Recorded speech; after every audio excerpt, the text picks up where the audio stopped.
All right. Good evening. Tuesday night, November the 2nd, I believe it is. Thank you for joining us tonight for our episode 5 of Knights of the Round Table. Hopefully, you've been getting something out of it so far. I realize there's never a time that's convenient. That's one reason we make this available, not just at 9 p.m. on Tuesday night, but you can listen to it whenever it's convenient for you, and you can get in a quiet place and try to absorb some of the mentality, the techniques, the philosophies, the strategies that we're exposing across the nation and have worked in a large way. I realize the World Series is going on tonight.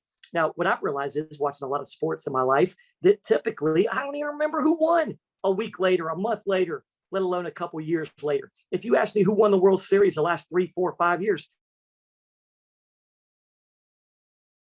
really got to catch. So if you're on tonight, we do appreciate it.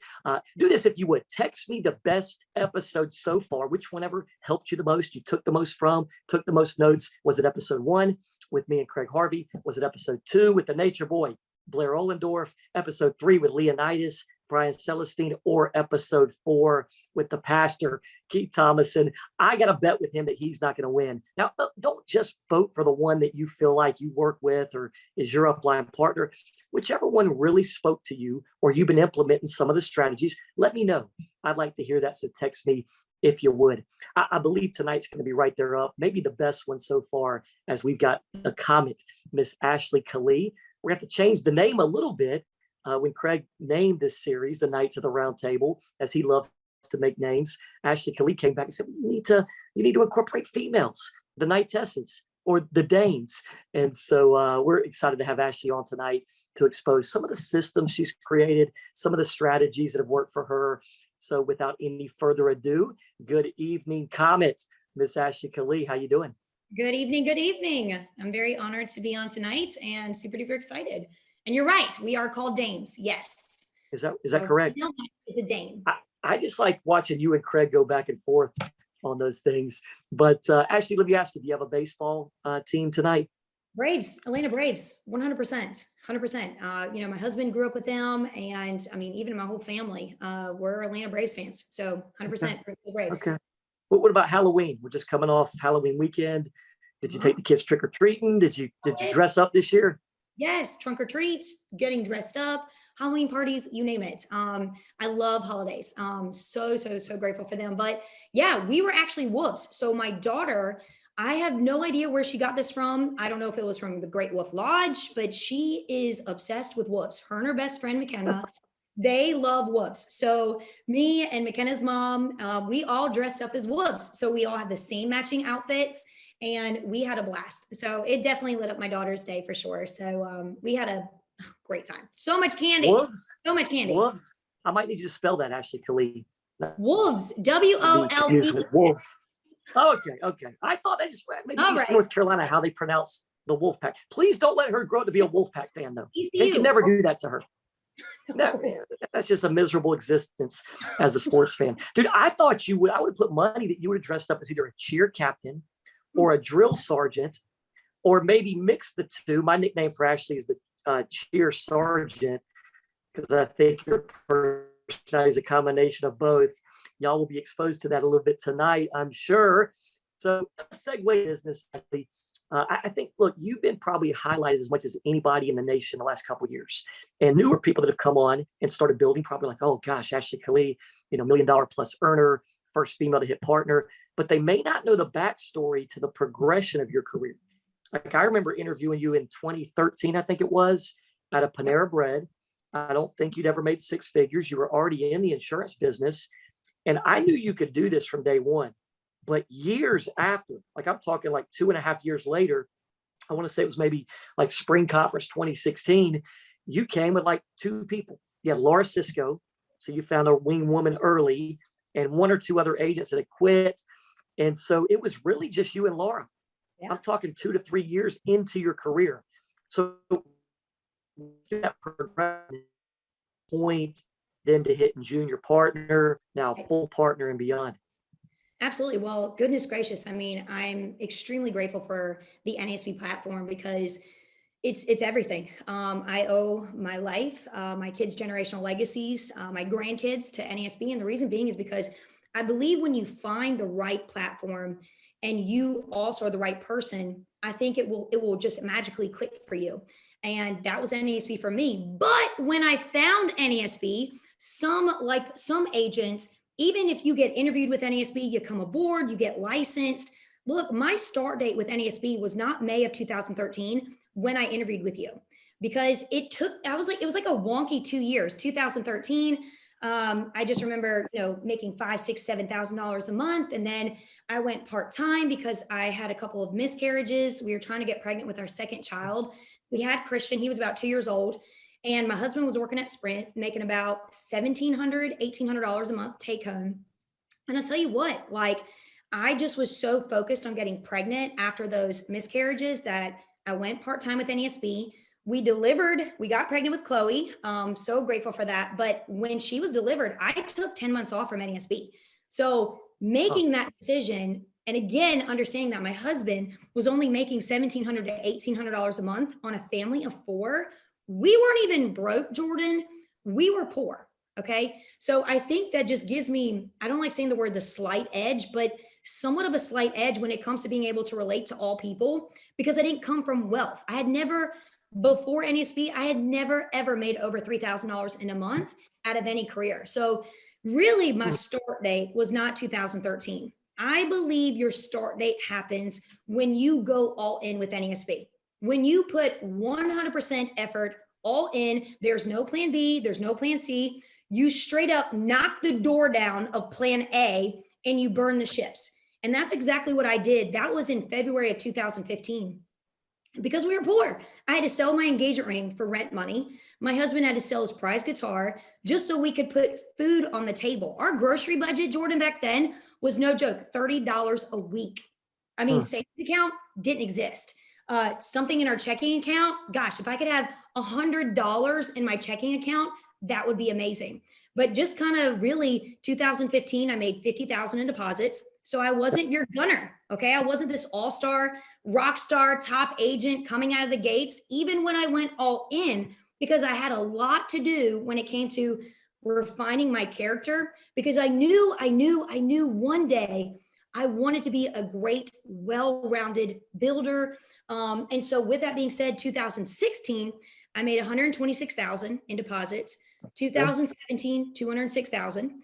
2018, 313,000 in deposits. And then 2019, before coronavirus hit, 689,000. Now, again, if you're looking at this, doubling income practically every single year.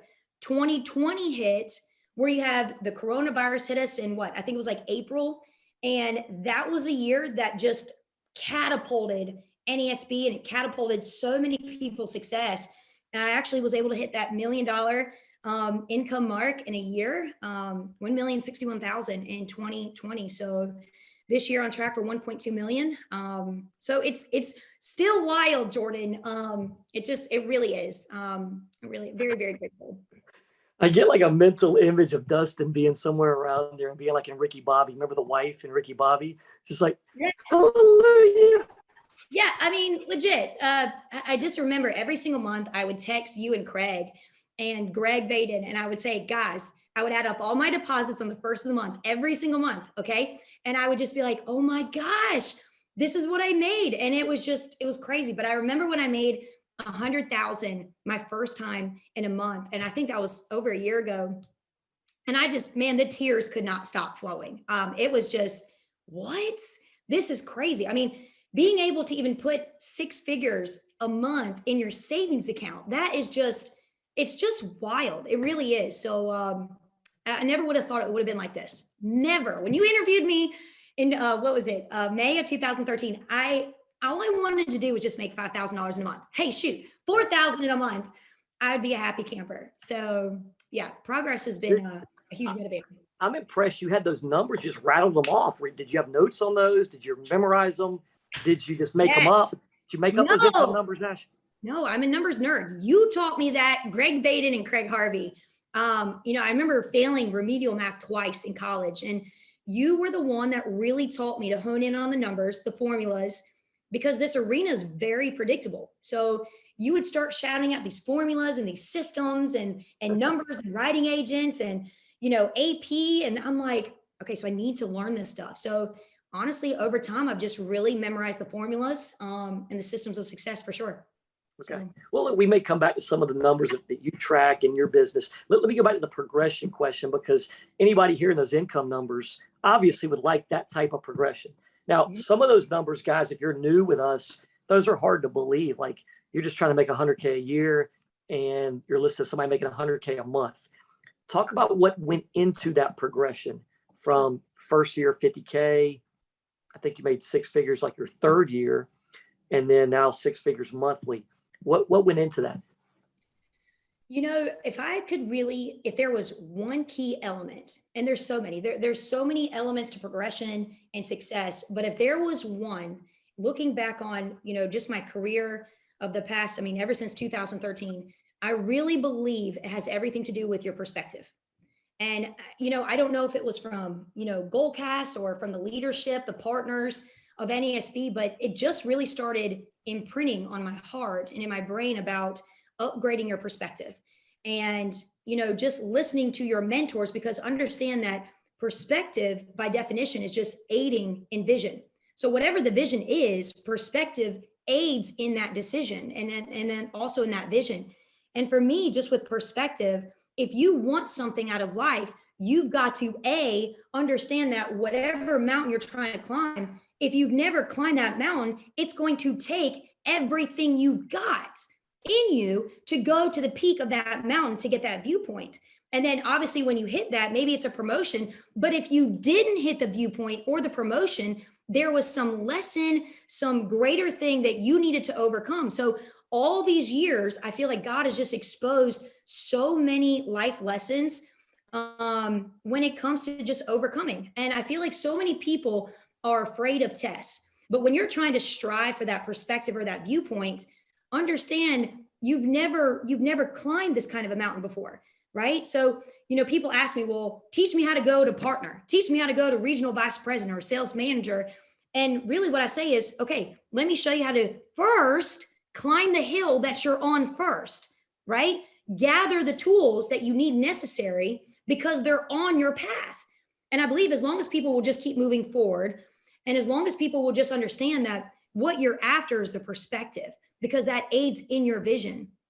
And that's really all I've tried to do is just upgrade my perspective at every single viewpoint. If you say, Ashley, this is how I need to respond to something, that's exactly what I'm going to do. I've learned to just, if you tell me to remain cool when everything else around me is hot, then I'm going to do just that. And I remember you telling me 2 years ago, you're like, Ashley, you are passive aggressive. And I bring that up because it's like, man, even now, listen, I'm not striving for perfection. I don't want to be perfect, but I do want to progress in the greater part of me, the best version of me every single day. If I could pull out that potential in me every single day, tap into unknown, limits that I never thought were possible. My gosh, like talking on stage for the first time. I was so anxious when that happened. I was very nervous, talking on a conference call for the first time, recruiting my first agent for the first time, not knowing what to do, systems, strategies. But you realize, you know what? Someone else before you has already done that.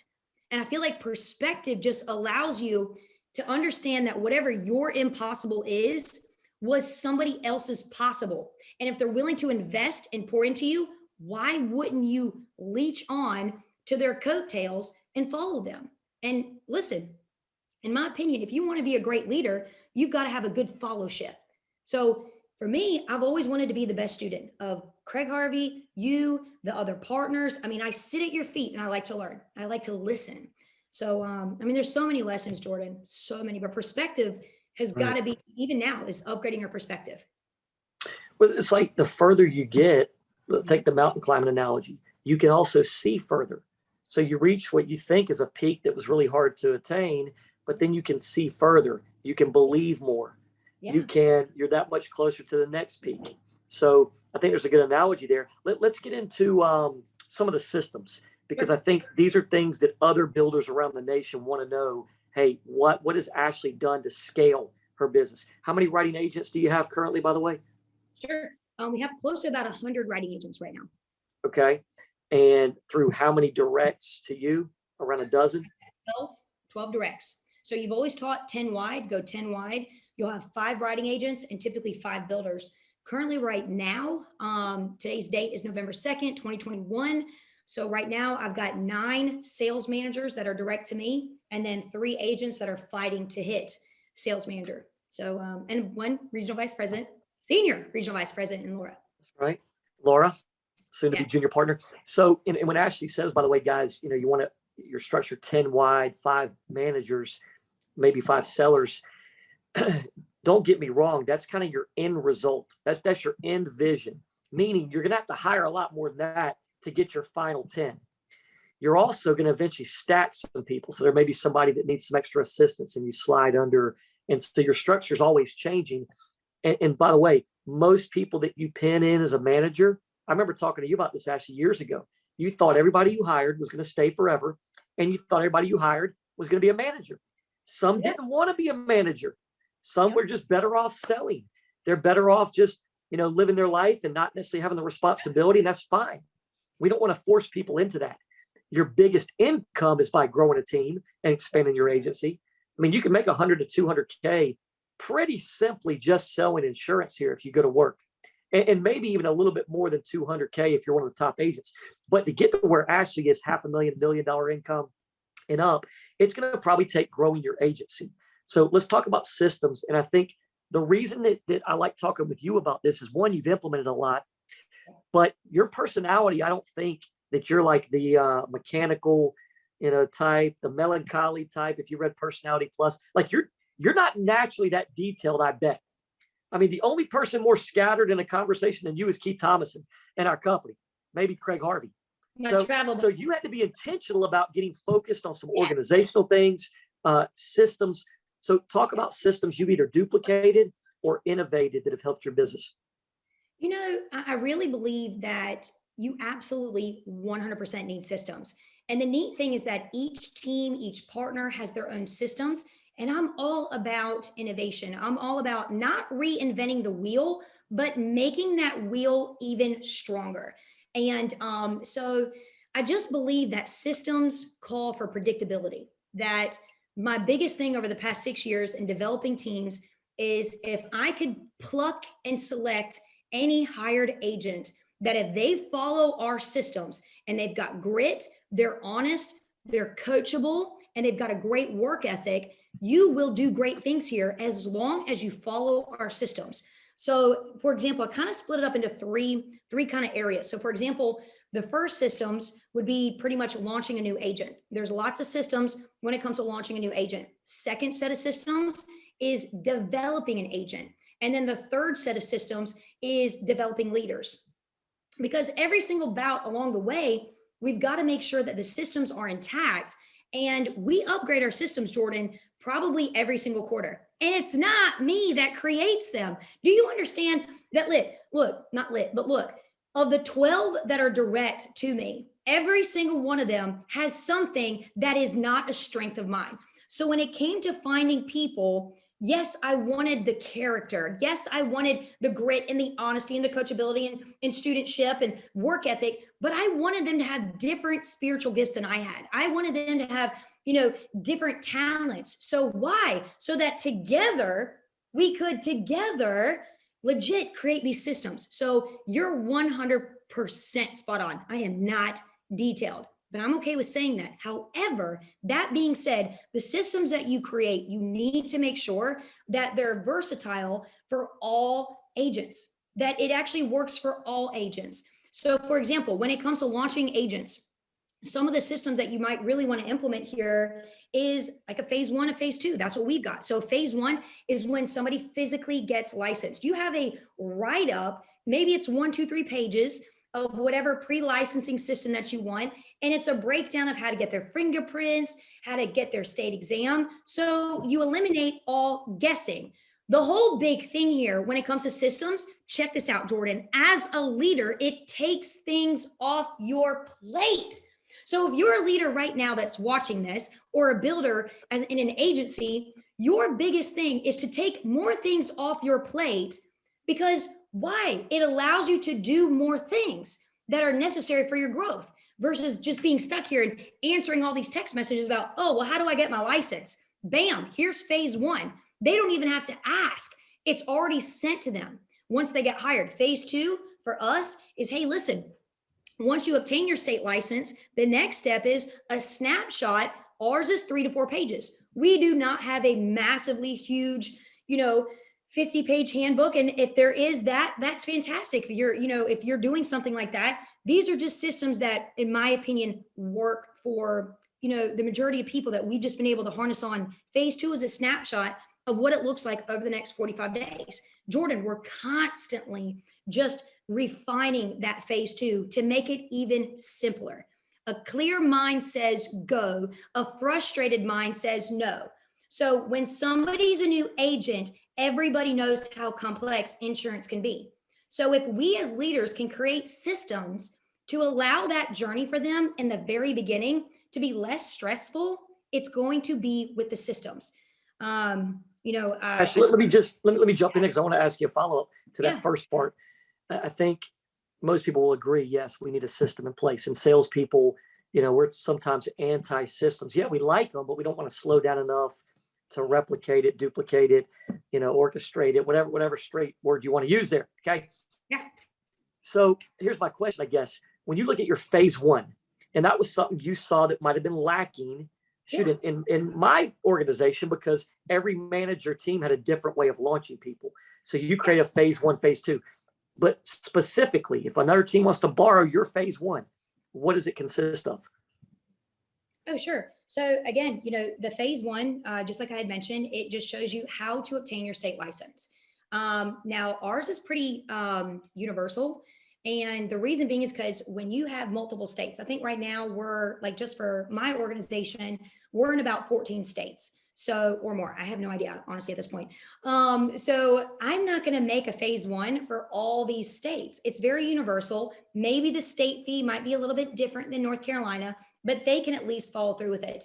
And then of course, phase two. Okay, well, phase two, you've got E&O coverage, you've got contracting, onboarding, field training, crash new agent course. It's everything that they can expect. And I don't have to sit here and text it to them. They're our expectations, what they're going to go through over the next 45 days. And it's very difficult to tell all those things in a field training day when somebody gets onboarded, because they're going to not retain all that information. But if we could have just a snapshot of the most important things for a brand new agent when it comes to onboarding, when it comes to field training, what to expect, what to wear, maybe I stole this from Josh Sherrill, where his day 2 of field training for a brand new agent is they need to know the door approach and they need to know steps 1 through 4. So really, Jordan, I mean, if I could be as blunt as possible, I have just watched you guys. I have watched all the partners for all these years before I even became a partner. And I've implemented the little things that you guys have said here at this conference. And I said, you know what? Okay, let's pull us together. I got the great minds of my team together and we just put it together. And it works. It's so predictable, somebody's success here, when they know the numbers, the systems, the techniques. Even goodness gracious, like I said, with upgrading your perspective, you'll realize that you constantly want to upgrade. Just like with technology, we're constantly upgrading our cell phones, right? So with that being said, we just implemented the Zoom Crash New Agent course. We're doing it in 2 days now. But the cool thing is now we're doing a digital workbook. So the digital workbook allows a new agent to follow along with me. And you might say, Ashley, why are you doing a Crash New Agent course? Your time is money. You've got all these things on your plate. And it's I will never forget why I started this company. I'll never, ever, ever, ever forget where I came from. And therefore, every single agent that comes aboard my team, they will get the best version of me, regardless if I'm sick, I have a sinus infection, vocal cords, which I have a surgery coming up next week, whatever it is, I'm going to give the best of them as they're a brand new agent on my team. So I'll take, 10 hours in 2 days, and I will live show them how to actually complete our systems and the strategies and techniques of being a brand new agent. I think it's important. My gosh, they've got somebody that founded the Dreammakers team, that this is the head of the Dreammakers team, And I'm with you being intentional, showing you how to build the system. And I think that means a lot to somebody. And so I think that's super duper important. But, and I think, guys, wherever you are in your hierarchy or business, I would take whatever and lean in and duplicate whatever systems have been created within your region. But then that doesn't mean if there's something gap like this missing, there's a gap there. Well, like Ashley didn't wait for me and Greg Baden. If there was something that was missing, she created it for her team. And so from the Zoom, you picked up on Zoom training probably as quick as anybody in the company right when COVID hit. And so now let me get it straight. You do 2 days a week typically of a new agent Zoom training. And is that from like 9:30 till noon in the morning? How do you run that for people that want to do it? So even though I don't like the coronavirus and how it's hit our country and the universe, obviously, the universe here. Now the universe has not hit the universe. Actually, it's only hit Earth.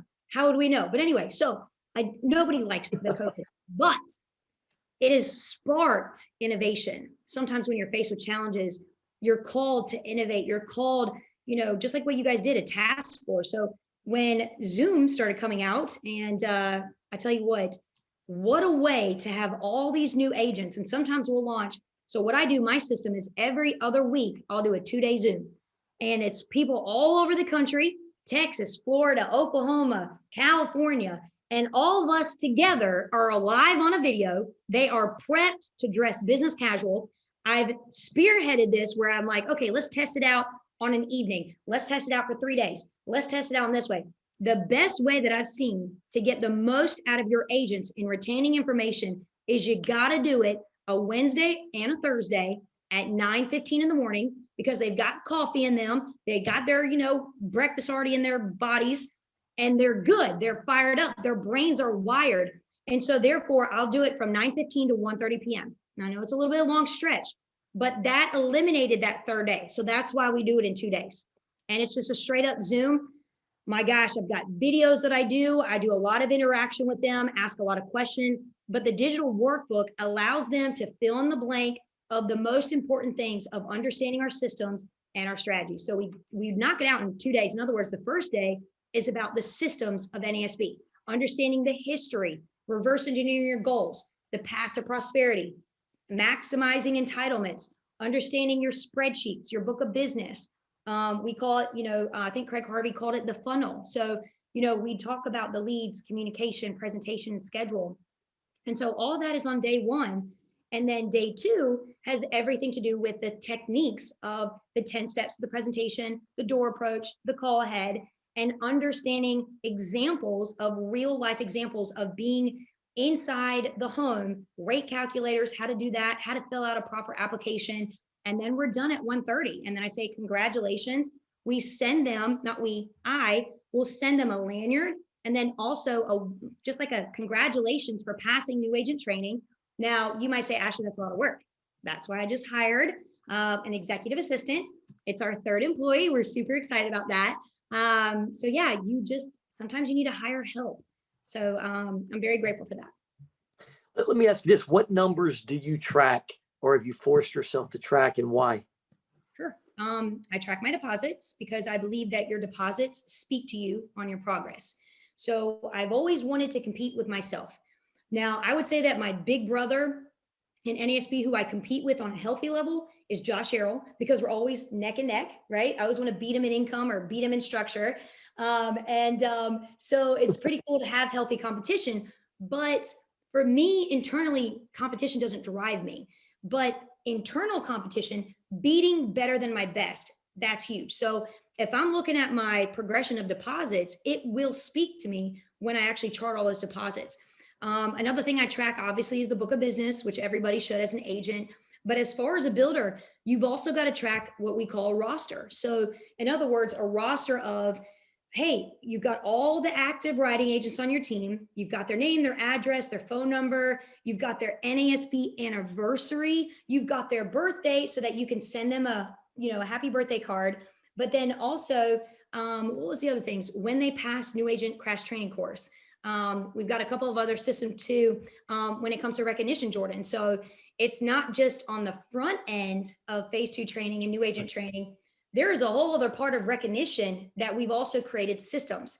graphics. Whenever a new agent comes on, we blast it on social media. We say, congratulations, welcome to the family. And it's an actual professionally made graphic. Do I pay somebody for that? 100%. Why? Because it's worth it. 74%. There was a study done, Jordan. It was last year. They did over 500 employees in corporate America. And they said pretty much what makes somebody want to leave or quit a job. 74% of people said that they would quit their job because they had a lack of appreciation on the workforce. So let's show our people that they're appreciated, that they're recognized. So we do that. Like, we will blast out congratulations. We do a top 10 agents for the previous week, a nice professionally made graphic for that. So yeah, so social media is a big point too, in recognition. I think yeah, well, I mean, when you have a system for everything, I listen to Patrick Bet-David, multimillionaire in the insurance business.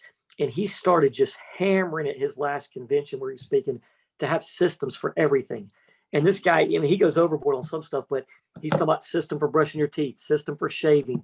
Actually, you have a system, I'm sure, for doing your hair. And so yeah. It's for everything. So for example, think about when you're doing recognition for your team, guys.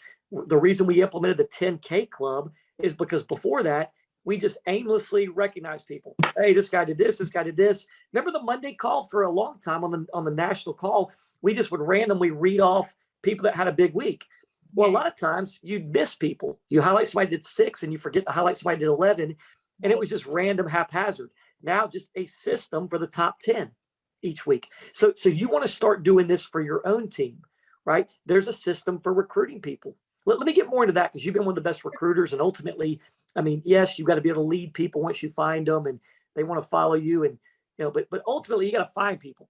Like, if you don't find people, you're not in business as far as building. It's like in selling. You can be the best in-home presenter. And if you have no leads, if you suck at the approach, if you're not giving presentations, you're not making money. Right. So let me ask you this, Ash. When I would hire people, or let's even backtrack, when I would interview people, I eventually got tired of having to every single time type in, a follow-up text to them, type a follow-up email, attach the different things they needed. So I created a system just for my interviewing, and here's what it was. When I got off the phone, or I was about to get off the phone with you, I'd say, hey, by the way, Ashley, do this. When we get off, text me your phone number. Text me your email. I already got a phone number. Text me your email. I'll shoot you a couple follow-up items to review. And what I would do, that for a few reasons. Number one, if they texted me their email, they showed that they were interested. So if they hit me right away with it, I know I got a live one. Right. If they didn't until the next day, I know they're probably on the fence. Okay. And I can either just let them walk or follow back up. Okay. When they would do that, though, and text me their email, I'd send them a preset written out email that I didn't have to write new every single time. I just copy and pasted it, and it had the main things I wanted. It had a copy of the Path to Prosperity, copy the contracting link. It had the conference call that I wanted to plug them into. So if it was a 101, I'd encourage first, or one of the better calls during the week. I'm not going to have somebody listen to our roll call on Tuesday because it's pathetic and more than half the agents can't get off mute. And if a new interview listened to that, he'd be like, man, this is a pathetic company. I'm not joining them. So I'm not going to plug my recruit into that call. I'm going to plug them into one that's more exciting, maybe this week on the 10K club for the month of October. Makes sense? So I would change up little things based on the person, but I would have a preset template of what I wanted to send every new agent. Same thing once they got hired. I'd have packet for all things Transamerica, all things Americo. Now, Ashley, you were one of the first to really dive in, and when applications went from paper to iPad. But talk about your recruiting process. If you were interviewing me, when we get off the phone, what are your next steps? For sure. So that is that third part, that third segment, which is developing leaders. So there's all these systems that you can have. And I think that one of the, I wouldn't say, a failure aspect when it comes to leaders, but the reason why so many potentially, agencies are having problems with building leaders is because they automatically expect this brand new builder to get it, to understand how to build. When they know how to be a great agent, that's what got them to the promotion. Building is a whole other field, which is why, I created the agent scripts. And it just started with, a lot of people would text me, a lot of my new builders, and they would say, this was years ago, they would say, Ashley, what do I say? How do I respond when somebody did great on the interview? What do I say? And I'm like, okay, well, you know what? Let's start with creating agent scripts. So I have this huge thing in my notes, and I share it with every single new builder. And the neat thing is, the moment somebody gets recruited or hired on, and they might do a group text. And no joke, we have a script for a group text.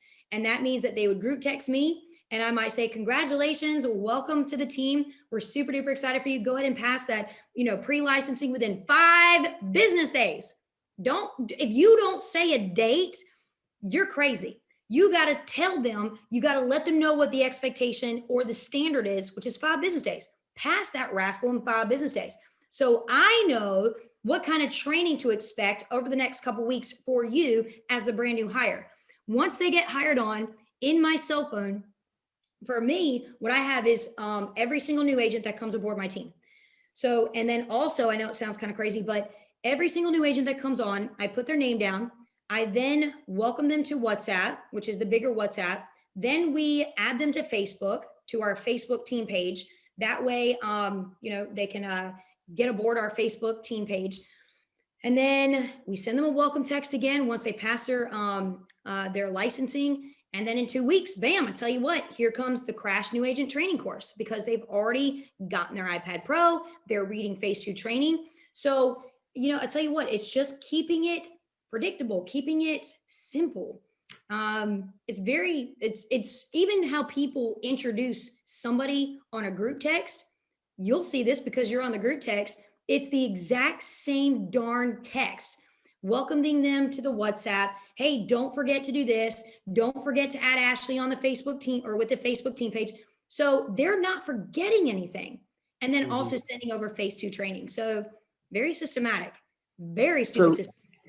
And guys, we're trying each week to expose you to different systems, and you formulate your own based on your personality, your strengths, where your team is. Most, Ashley, of your team, I would say, like out of your 12 directs, how many are women? I'd guess 10 or 11.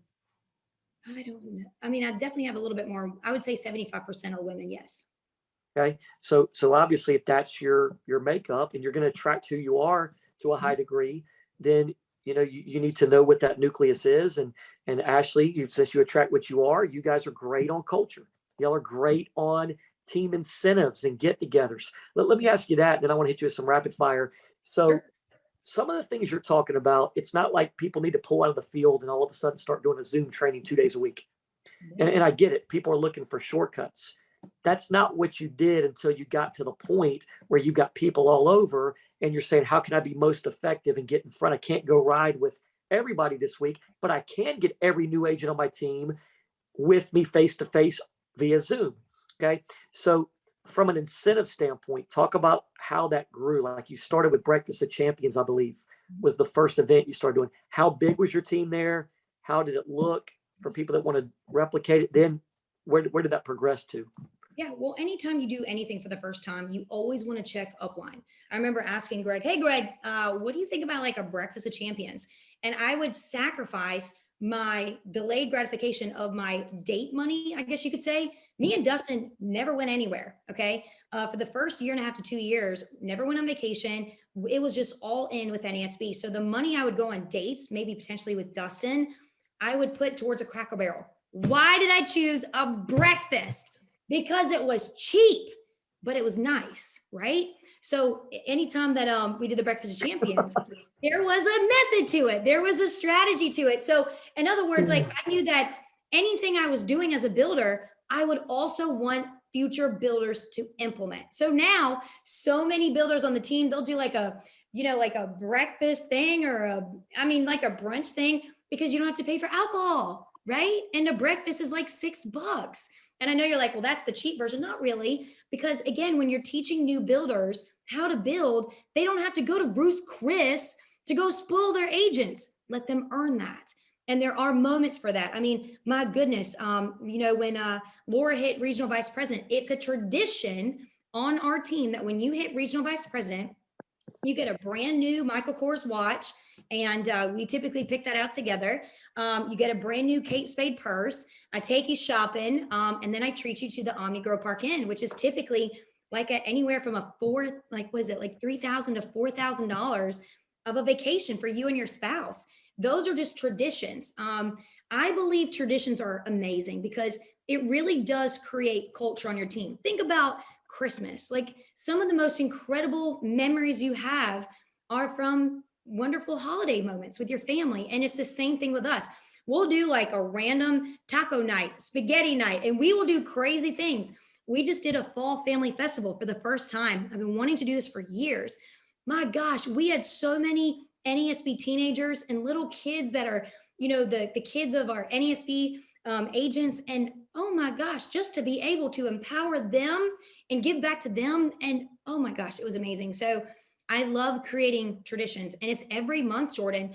I would say, like, let's say you're a new builder, you can do personal incentives. For example, your first 2 weeks of a brand new agent, there's no goal for them. Their goal is go, just go and fail. Go do 10 to 15 presentations, do those in and ups, get that activity tracker in every single night. But typically on that third week, is start implementing a personal incentive. If it's a female, maybe you say, listen, I will buy you a new pair of Toms so that you can go out there on the field and be comfortable. I'll buy you a new pair of Toms if you do 4,000 AP this week. You can do it. I believe in you. And then maybe you do a team incentive. So if you've got more than typically about 8 agents on your team that are writing agents, not contracted, but if you've got about 8 writing agents on your team or more, yo, do a team incentive. Do like a, ladies versus gents. Maybe it's, okay, if the gents win, we're going to go, shoot guns. If the ladies win, we're going to get massages. So there's so many things that you can do. Cocktails and dreams, traditions every year. I'll tell you what, that's, and it makes it fun. It creates a culture. It just keeps people, they feel secure and safe, that they're with a team that they can open their doors. I'm all about it. Look, my doors are always open. If any agent wants to come through those doors, they know if they're in the area, come on by. Let me get you some cupcakes, grab some drinks out of my, not alcoholic drinks, even though we do have those, but, grab a Coke, out of our refrigerator and, let me say hi to you. So I just think it's important to have that personal touch of a team. What's up with the Tom's incentive? I mean, is that like a popular brand for? Okay. So that would like demotivate a guy. I'm gonna give you Tom's if you win this. Okay, so you know what motivates a guy? Maybe it's a date night with his wife. Maybe it could be clothes from like Gap or something. So a gift card.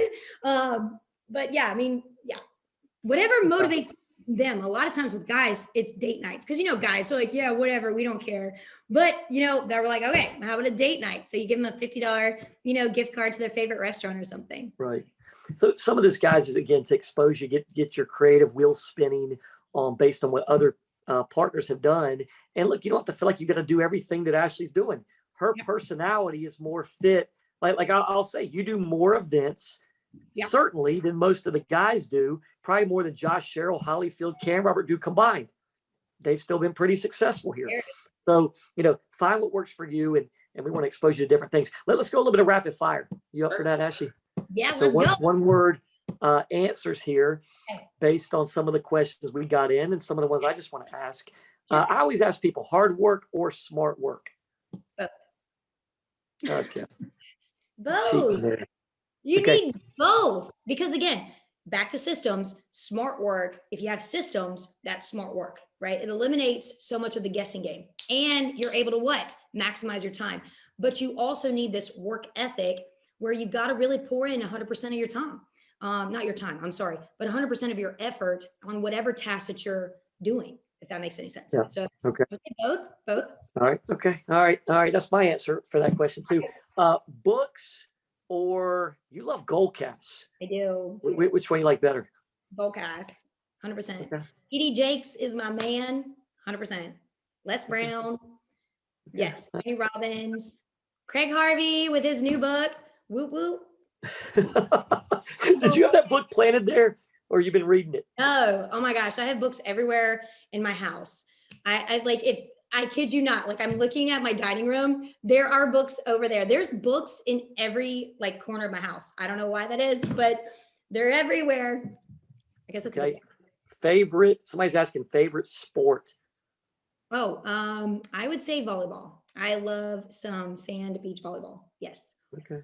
Okay. Cowboys or Panthers? What? Panthers. I am not a Cowboys fan. You know they played this year, right? You know they played a couple weeks ago, right? Okay. I mean, it didn't go well for the People Panthers. Yet. What about? Oh, here's a good one. Didn't you win some tickets to WrestleMania one year? And I believe Craig was down there. I don't know why. So, favorite professional wrestler? The Rock, because I met him, Dwayne Johnson. He is so awesome, by the way. Like, such a great guy. Like, I hear this story all the time from you. It's like the 20th time you've told me about The Rock and how cool he is. What about favorite trip that you've won from NASB or a carrier? Spain. That was my first trip out of the country. And I was so nervous because I'm like literal, like a new little regional vice president and going with all these partners. I just felt like a little kid at a candy store that whole time. I wanted to live it up from sun up to sundown. That was still my favorite trip so far. Okay. All right. What about next dream car? Oh, next dream car or my dream car? Well, I mean, it could be both. I mean, you're the next one on your list because you just bought. You just tell everybody what you just bought. Yeah. So I don't even know, since high school, I've always wanted a Batmobile, like black Corvette, not like your shimmery black. And I don't know why I'm obsessed with the color black. I love black. All of our vehicles are black.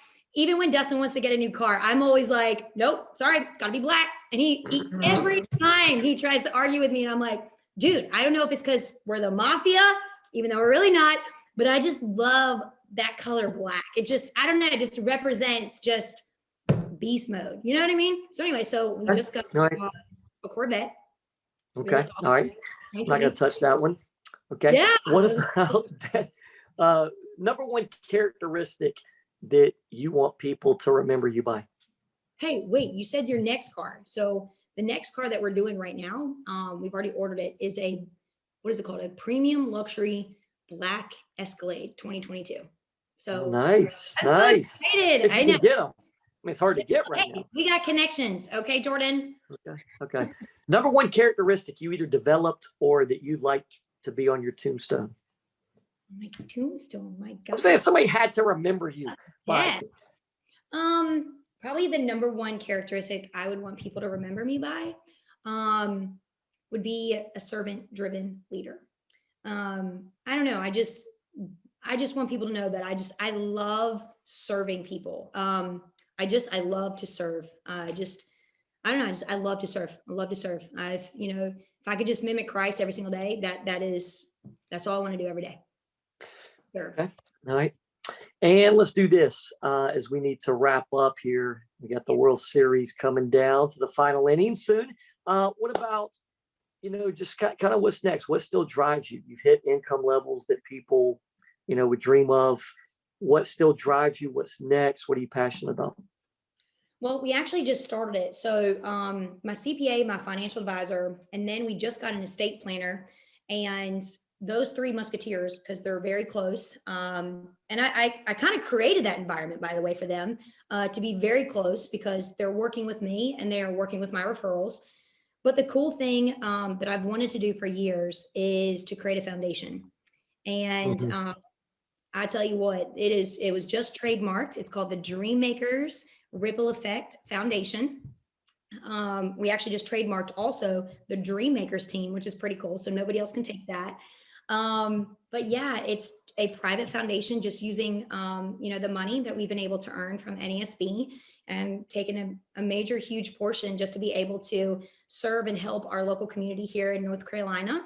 And we've already been able to pretty much help and select our first recipient, but it's launching on December 1st. So it's going to have multiple projects throughout the year. And I'm just very excited about that. That is probably, honestly, all November is going to be one of my biggest focuses, is really making sure this foundation picks up that speed, but then we can select and empower and help, but have those personal relationships with people, not just giving money to a charity. We want to just be with them and to create those relationships with them, because at our Fall Family Festival, being able to talk these 12 teenagers that were paid volunteers, that I paid them, they are so hungry for somebody to just pour wisdom into them.